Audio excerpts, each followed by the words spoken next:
So this video is going to seem a little bit cringe, but I'm just going to do it. I'm just going to be honest with how I've been experiencing things this week, because I know that for some people out there, this will be really helpful. So I started off this week with annual leave and I was really excited to have some time off because I'd been working really hard.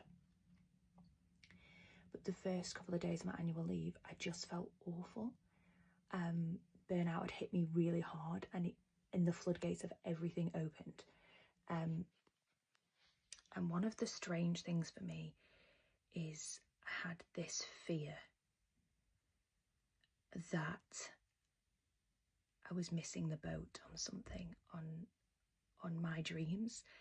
And this is going to sound pathetic, but on social media a lot of the time people are sharing good news, happy news, and I'm such a cheerleader for everybody else. I'm so happy when people have really exciting milestones in their life, you know, getting engaged or having a child, or getting married or something like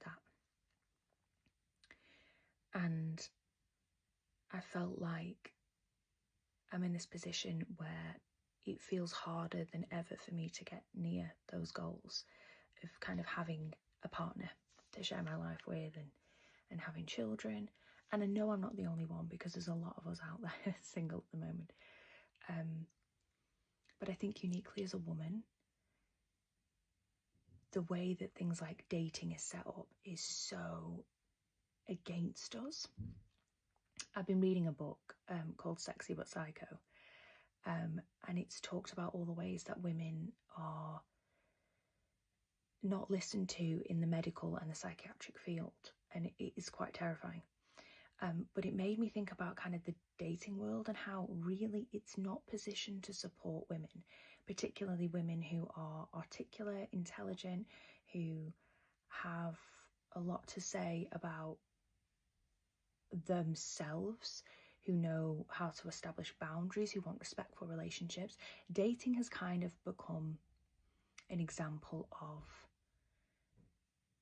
misogyny continuing to play out, because it's a numbers game and women are expected to play certain games. So if you go on the internet and you look at any dating advice, it's advising women how to keep a man, how to make him obsessed, how to not be opinionated, articulate, how to make him use his masculine chase energy. So for a lot of us out there, the system doesn't support what we want. We're interacting with people who seem to say that they don't know what they want, or that they're on dating sites but without really any intention of dating anyone. And it's just been making me think, because it's never been a successful prospect. It's never been anything that's been helpful. And I think a lot of women have their worth tied up in being approved all the time, because that's societally how we've been conditioned. And so when we fail at dating, we take it really personal. But I was taking a moment to reflect yesterday, and I just thought, the thing that you forget sometimes is that you are this amazing person. And as women, we forget that. In the dynamic, we are the amazing person. We care about other people, we have intellectual conversations, we know exactly what we want. And I listened to an interview by Florence Pugh recently that talked about women and said, essentially, they don't want you to know that you have this incredible power, because when you do, as a woman, you become unstoppable. And it reminded me that in dating, there's constant comparisons between women physically, how funny they are. It's like we have to pass more tests. And even then, we get slapped with the, I like you, but not enough. But as women, we are the most exciting part of the whole dating dynamic. And I think as women, when dating doesn't work out, we just think, oh, will anybody ever love me? And I was reminding myself yesterday that you love you. You are the most exciting thing in your own life. You know how funny you are. You know how smart you are. You know how much you can give in a relationship. You know what a great auntie or family member or sibling or child that you are to somebody. You know that you are incredible.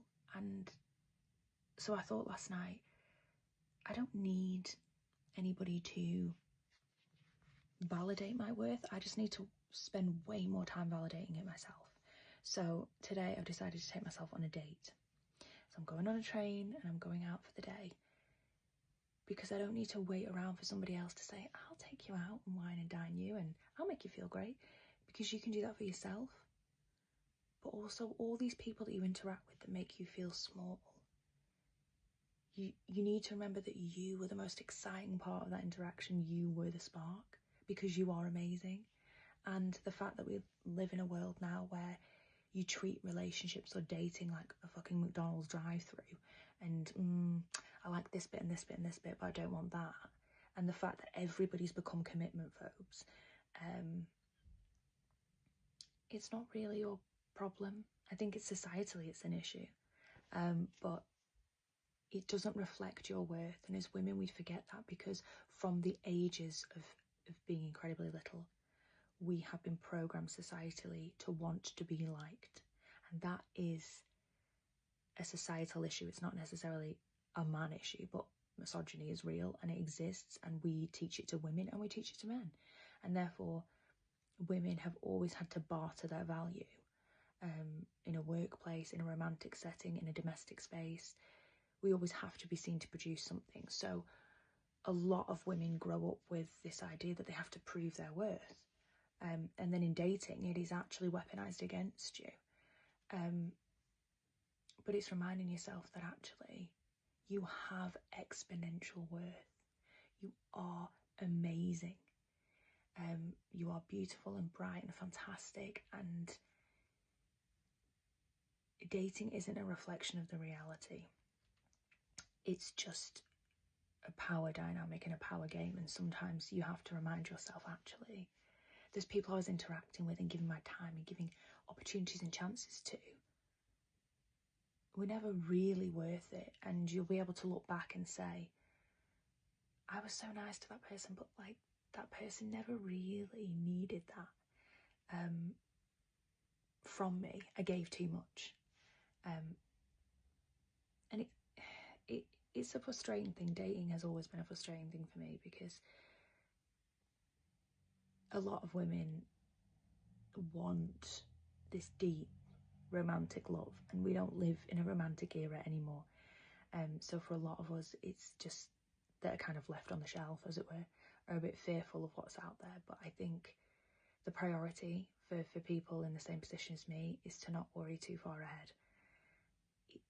Everything will figure itself out, but in the meantime, you need to give yourself that love, and you need to remind yourself that you are the most amazing thing in your own life. And that while it feels really intense, dating isn't a reflection of your worth, not by a long stretch.